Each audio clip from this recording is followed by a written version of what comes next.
반갑습니다. 불암중학교 3학년 친구들. 자, 대단원 2단원 헌법과 국가기관 그 부분 해야 될 차례죠. 어, 오늘은 녹음하는데 잡음이 조금 들어갈 수 있어서 그 부분은 조금 양해를 구하고 시작하도록 하겠습니다. 선생님 목소리만 집중해 주시면 돼요. 자, 교과서는 여기 대단원 2단원 이 부분 28페이지부터 쭉 하실 건데 일단 이 부분부터 보실 거예요. 교과서 준비하시고요. 학습지는 선생님이 아침에 담임선생님께 부탁드려가지고 조회 시간에 나눠드린 학습지 그거 혹시 프린트 하신 친구는 그걸로 준비를 하시고요. 만약에 프린트 못 하신 친구는 어쩔 수 없이 교과서랑 이런 데다가 이제 줄 치고 메모하면서 같이 가시면 돼요. 어차피 교과서에 있는 내용을 학습지에 정리한 거라서 그냥 표시해 두셨다가 나중에 학교 오시면 선생님이 다 나눠 드릴 거거든요. 그때 받아서 시험 공부 어차피 한 번 더 복습하고 시험 공부해야 되니까 그때 정리를 하시면 되겠습니다. 자, 대단원 2단원 들어가기 전에 도입 활동으로 해서 국회랑 관련해가지고 국회가 어떤 의의를 가지는구나, 국회의 중요성이 이런 부분 역사적으로 이렇게 중요하구나 라는 걸 알 수 있는 영상 자료 하나 보시고 시작하겠습니다.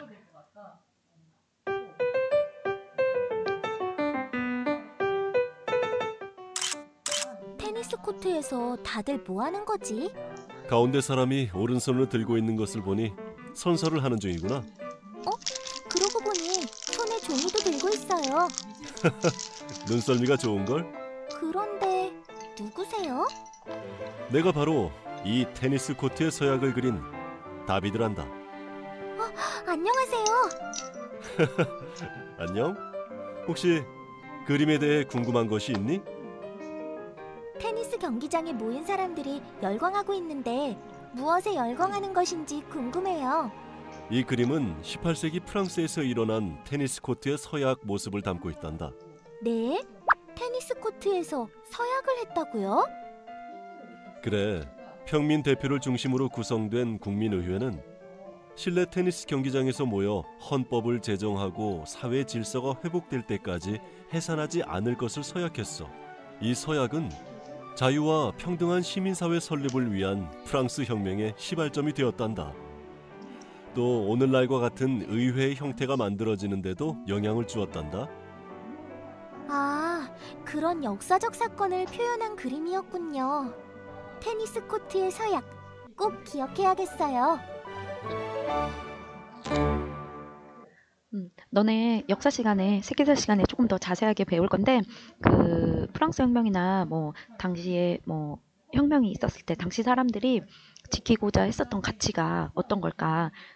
오늘날의 국회가 국민의 대표기관으로서 의회가 만들어지게 되는데 당시 사람들이 어떤 가치를 지키기 위해서 국회를 만들었는지, 의회를 만들었는지, 국회가 얼마나 중요한 기관인지 세계사 시간에도 또 공부를 한번 해보고 너네가 그런 가치를 한 번 더 생각을 조금 해보고 지금 현재 오늘날의 우리의 국회는 어떤지, 우리의 국가기관, 국회, 행정부, 대통령, 그리고 법원, 헌법재판소 이렇게 쭉 순서대로 공부를 할 건데 일단 국회부터 살펴보도록 하실게요. 학습지 상단에 이전 차시 진단평가 하시겠습니다. 1번 사용자가 근로자와 협의 없이 일일 8시간, 일주일은 몇 시간이에요? 지난 시간에 공부했었던 거. 근로 옳지 40시간을 초과해서 일을 시키는 것은 노동권 침해에 해당한다 라고 했었죠. 2번 사용자가 노동조합의 결성 또는 가입을 방해하거나 정당한 이유 없이 단체 교섭을 거부하는 노동권 침해 사례. 노동 상권을 침해하는 거를 무슨 노동행위라고 했었죠. 기억나시죠? 옳지 부당 노동행위라고 한다 라고 했었죠. 이전 차시 진단평가 간단하게 해봤고요. 이번 시간에는 입법기관으로서 국회 위상, 국회는 어떤 위상을 가지고 있는가, 그리고 국회는 어떻게 조직되는가, 주로 어떤 조직들이 있는가, 회의는 어떻게 하는가, 이런 것들 쭉 살펴보실 거예요. 국회 위상으로서는 미리 한번 보시면 국민의 대표기관, 입법기관, 국가 권력의 감시 견제기관으로서 위상을 가지고 있고, 국회는 지역구, 비례대표 국회의원으로 두 가지로 나눠지죠. 이런 것들 쭉 살펴보실 거예요. 자, 그러면 교과서 28페이지 생각을 여는 활동 해보실까요? 국가의 의사결정은 우리에게 맡겨주세요. 음, 자, 이것도 역사 시간에 예전에 했었던 기억 나실 거예요. 고대 아테네 혹시 기억나십니까? 고대 아테네처럼 고대 아테네는 다 같이 모여가지고 모든 그 시민권을 가진 그 구성원들이 나랏일을 다 같이 의논하고 그랬었죠. 어디 그 아고라 광장에 모여가지고 공부했었던 거 기억나실 거예요. 그런데 땀 뻘뻘 흘리면서 어, 이야기하는 친구, 이 친구 현대 사회는 뭐하고 인구가 많고 그리고 영토가 넓어서 모든 국민이 한 곳에 모이기가 어렵죠. 그렇죠. 그래서 아무래도 어, 모두가 모여가지고 이 복잡한 현대 사회의 모든 전문적인 막 그런 의사결정을 모두가 다 같이 하기가 어렵기 때문에 누구를 뽑습니까? 국민의 대표인 뭐 배지 달았잖아요. 저 배지에 뭐라고 적혀 있어요? 그렇죠. 무슨 의원? 국회의원을 뽑죠. 자, 1번 문제 뭐라고 하시면 되겠어요? 해당하는 사람들 국회의원이 되겠죠. 국민대표인 국회의원이 국민을 대신해서 나랏일을 의논하고 결정하겠습니다. 나를 대신해서 나랏일을 결정할 사람을 뽑는 거죠. 왜? 왜? 뭐라고 적으면 돼요? 아까 선생님이 밑줄 적었죠. 그렇죠. 길게 적었는데 깨알같이 안 적으셔도 되고 핵심 용어들만 정리하시면 되겠습니다. 영토가 넓고 인구가 많고 사회가 복잡해서 모든 국민이 한자리에 다 같이 모여서 국가의 중요한 일을 직접 결정하기가 어렵고 그리고 또 현대사회는 또 워낙 그 전문성이 높고 복잡 다양하고 여러 가지 공적인 문제 이런 것들에 대한 전문 지식을 모든 국민이 다 갖추고 있기 어렵잖아요. 그래서 그런 전문 지식을 갖춘 사람을 대표로 뽑아서 이런 사람들이 국민들을 대신해서 그 나랏일을 의논하고 결정할 수 있도록 해놓은 게 국회의원 대표가 되겠고 이 대표들이 모여서 회의를 하고 법을 만들고 그 나랏일을 결정하고 하는 데가 국회가 되겠죠. 자, 이렇게 생겼습니다. 우리나라는 4년에 몇 년에 한 번씩? 4년에 한 번씩 선거를 통해서 국민의 대표를 선출을 하죠. 이때 국민이 자신을 대신해서 국가의 의사를 결정하도록 선출한 사람 무슨 의원이라고 한다? 국회의원이라고 하고 이 국회의원들이 모여가지고 법을 만들고 국가의 주요 의사 결정을 하는 국가기관을 뭐라고 부른다? 국회라고 부르죠. 옳지. 그리고 법을 만드는 국가 작용을 법을 만든다, 법을 세우다라고 해가지고 세울 입다를 써서 뭐라고 불러요? 입법이라고 하고 이러한 국회를 입법을 하는 부서이니까 입법부라고 부르죠. 우리 헌법에 이렇게 나와 있습니다. 헌법 제40조 입법권은 국회에 속한다라고 해서 나와 있고 딱 명시를 해놨고 헌법 제41조 1항에는 국회는 국민의 보통평등 직접 비밀선거에 의해서 선출된 뭐로 국회의원으로 구성된다라고 해서 우리 헌법에도 정확하게 명시가 되어 있습니다. 학습지 한번 정리를 해보시면 국회 의미에 누가 모여서 국가의 주요 의사를 결정하고 결정하는 국가기관 법을 만들고 누구? 옳지 국회의원. 그리고 법을 만드는 국가작용을 하는 담당하는 무슨 부라고 부른다? 무슨 부? 법을 세우는 입법부라고 부른다가 되겠죠. 아, 입법부는 국회, 법을 만드는 곳이구나. 이해되셨죠? 자, 그리고 이러한 국회가 가지는 위상은 세 가지 위상이 있습니다. 첫 번째로 국민들을 대표하는 거죠. 국민들이 직접 뽑은 대표들로 구성되었죠. 그래서 국민의 대표기관이라는 위상이 있죠. 임기는 아까 몇 년이라고 그랬어? 몇 년에 한 번씩 선거예요?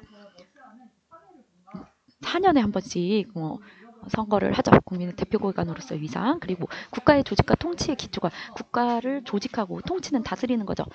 다스리는 거에 기초가 되는 게 뭐예요? 법이죠, 법. 이러한 법률을 만들거나 고치는 뭐로서의 위상이 있는 거예요? 입법기관으로서의 위상이 있는 거죠.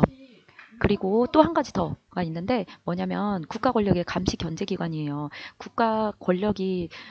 국가가 막 권력을 마음대로 남용하고 막 횡포를 저지르고 막 휘두르고 그러면 국민의 뭐가 기본권이 침해되죠. 그래서 국민의 그 기본권을 보장하기 위해서 어디를 행정부와 법원 등 국가기관을 뭐 하는 거예요?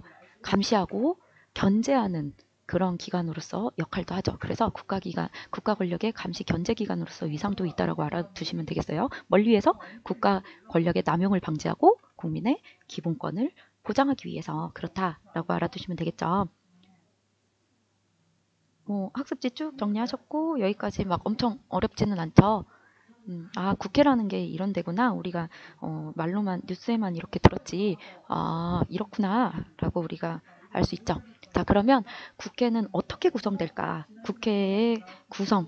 주요 조직 뭐 이런 것들 살펴보실 건데 학습지 아래쪽 자료학습 보실게요. 자료학습 보실 거고 우리 교과서 29페이지 자료학습에는 우리 교과서가 2015년에 만들어진 거라 가지고 제 20대 국회에 대한 내용이 나와 있어요. 근데 지금 21대 국회죠. 그래서 선생님이 자료학습에는 21대 국회로 내용을 수정해서 학습지에다가 해놨어요. 그래서 교과서 29페이지 자료학습 아래쪽에 21대 국회는 거기는 X 해놓으시고요.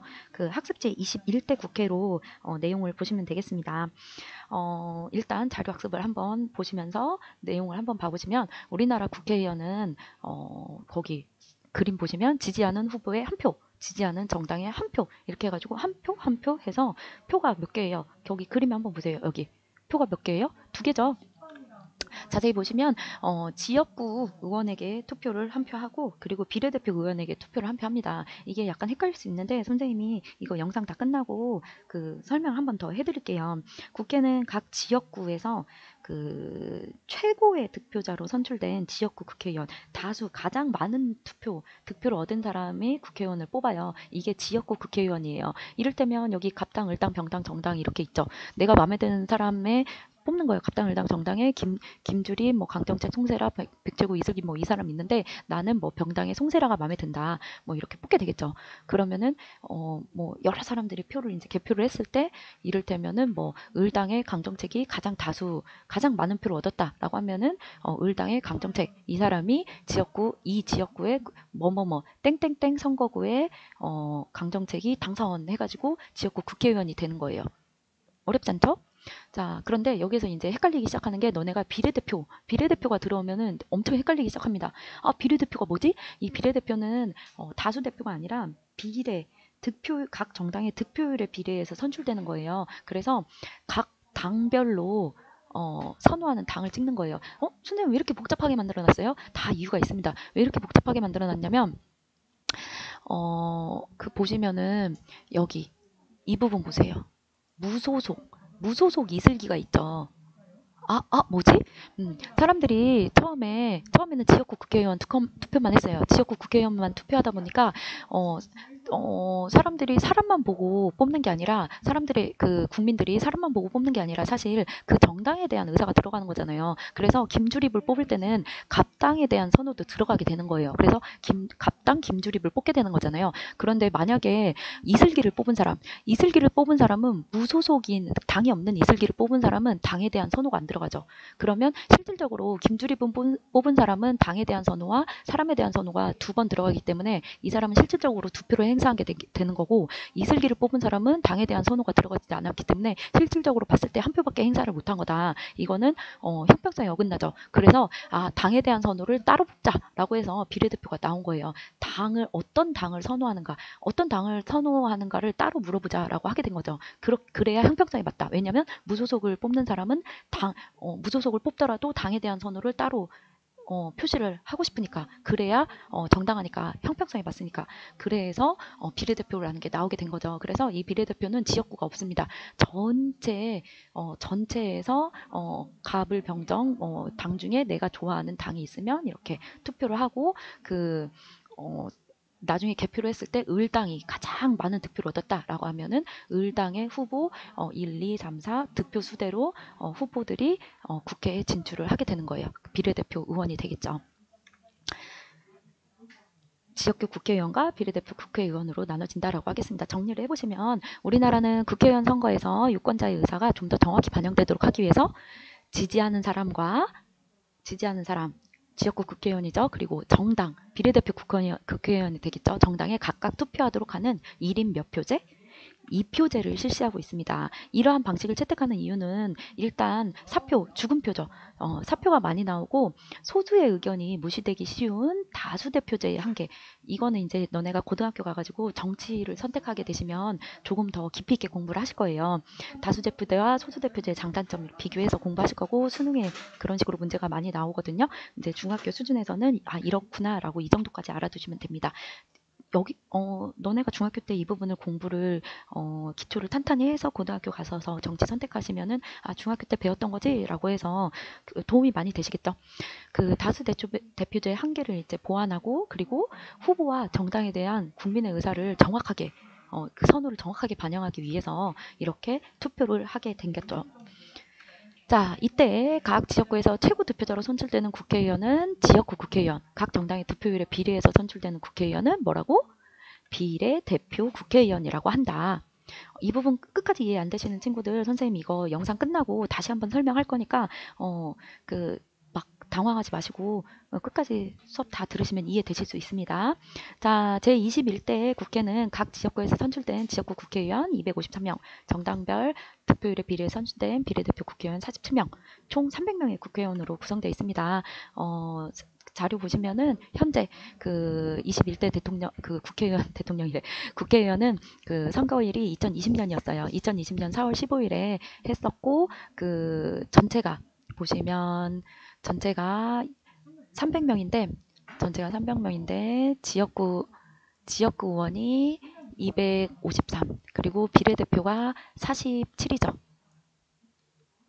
보이시죠?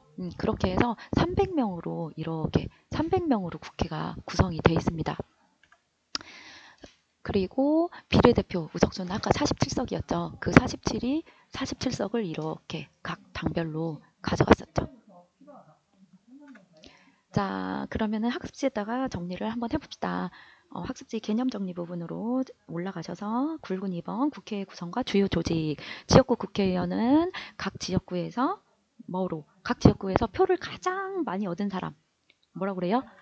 최고 득표자, 표를 가장 많이 얻은 사람, 최고 득표자가 선출되게 되는 거죠. 그래서 이거를 가장 많은 다수의 표를 얻은 사람이 대표가 된다라고 해서 다수 대표제라고 부르기도 합니다. 그리고 비례대표 국회의원은 각 정당의 뭐에 비례해서 득표율, 각 정당이 얼마나 표를 얻었는가, 이 득표율에 비례해서 선출됩니다. 그래서 이거를 비례대표제라고 부릅니다. 자, 그리고 이렇게 선출된 국회의원들 안에서 국회의장단이 구성이 되는데 그 국회의원들 전부 이제 300명 중에서 모아놓고 그 중에서 대표 누구를 뽑아요? 국회의장을 뽑는 거죠. 대표 국회의장 1명 뽑고 그리고 부의장 2명을 선출하게 됩니다. 그렇게 해서 국회의장 1명, 부의장 2명 해가지고 국회의장단이 구성이 되게 되겠죠. 그리고 이어서 쭉 이어서 국회 주요 조직들 쭉 살펴볼게요. 국회 주요 조직은 어떤 조직들이 있냐면 법을 만들기 위해서 국회가 만들어졌잖아요. 그래서 법을 만들기 효율적으로 법을 입법하고 만들기 위해서 그 상임위원회라는 걸 두었습니다. 왜냐하면 상임위원회라는 게 없으면은 사실 국회의원들도 완전 다 전문가는 아니잖아요. 그 전에 각각 의사였던 사람도 있고 법 쪽에 일했던 사람도 있고 각각의 자기 분야별에 일했던 사람들이 국회의원이 선출이 돼서 오는 거잖아요. 그래서 자기가 잘 알고 있는 전문 분야가 따로 있을 거란 말이에요. 그래서 나는 외교, 나는 통일 또는 국방, 보건, 복지 각각의 법률 해서 자기 전문 분야별로 상임위원회가 따로따로 조직이 됩니다. 국회의원들로 구성이 되는 거예요. 그래서 상임위원회가 조직이 되면 본회의를 하기 전에 법을 만드는 본회의에 앞서서 해당 분야에 속하는 법률안, 예산안, 특히 예산심의 중요하죠. 예산안 그리고 각종 청원 이런 것들을 상임위원회에서 먼저 심사를 하게 되죠. 왜? 효율적으로 빨리빨리 하기 위해서. 왜냐하면 본회의에서 그 모든 걸 다 다룰 수는 없으니까 상임위원회에서 잘라낼 거 잘라내고 빨리빨리 처리할 거 정리하고 그렇게 하자는 거죠. 그리고 각 상임위원회에서 심의를 통해서 걸러진 거를 본회의에서 최종적으로 결정을 하게 되는 거예요. 쭉 이해가 되시죠? 자, 그리고 국회에서 회의는 두 가지가 있는데 정기회와 임시회가 있어요. 정기회는 매년 1회 개최되고요. 선생님이 거기 작은 글씨로 학습지에 정리해놨죠. 9월 1일부터 개최되고 회기는 100일을 초과할 수 없다. 매년 한 번 딱 개최되는 게 정기회. 그리고 임시회 같은 경우에는 죄송합니다. 선생님 일하라고 꺼놓고 했어야 되는데 자, 임시회 같은 경우에는 필요에 따라서 수시로 개최되는데 아무나 다 개최할 수는 없고요. 국회 제적은 4분의 1의 요구가 있을 때 그리고 회기는 30일을 초과할 수 없습니다. 회의는 당연히 공개돼야죠. 국회 회의는 공개를 원칙으로 하고 있습니다. 자, 그러면 확인학습을 해볼까요? 1. 국회는 법을 만드는 국가작용, 즉 법을 세울 입자를 써서 뭐라고 했죠? 이 법을 담당함으로 입법부라고 한다. 그리고 2번 국회 위상과 그 내용을 옳게 연결해보자 라고 했습니다. 한번 연결해볼까요? 1번 입법기관. 어디로 와요? 옳지. 법을 만들거나 고침. 그리고 국민의 대표기관. 대표, 국민의 대표. 국민이 직접 뽑은 대표들로 구성된다. 그리고 국가 권력의 감시 견제기관. 그 행정부. 우리가 지금 입법부를 했죠. 조금 있다가 행정부, 그리고 법원, 사법부, 행정부, 사법부 할 거예요. 입법부, 행정부, 사법부 국가기관이 그렇게 구성이 됩니다. 그래서 입법부는 행정부와 사법부를 견제하고 감시하는 그런 역할을 하죠. 국가 권력이 남용돼서 국민의 기본권이 침해되는 것을 방지하기 위해 그렇습니다. 자, 3번 국회의원은 각 지역구에서 최고 득표자로 선출돼요. 어떤 국회의원이? 지역구 국회의원이.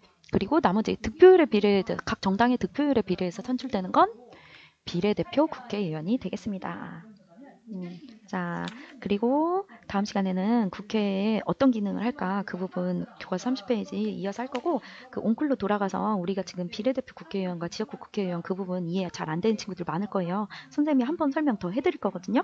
그거 설명 더 듣고 그리고 구글 설문지 확인학습 차원에서 제출을 하고 끝날 거니까 온클로 다시 돌아가시기 바랍니다.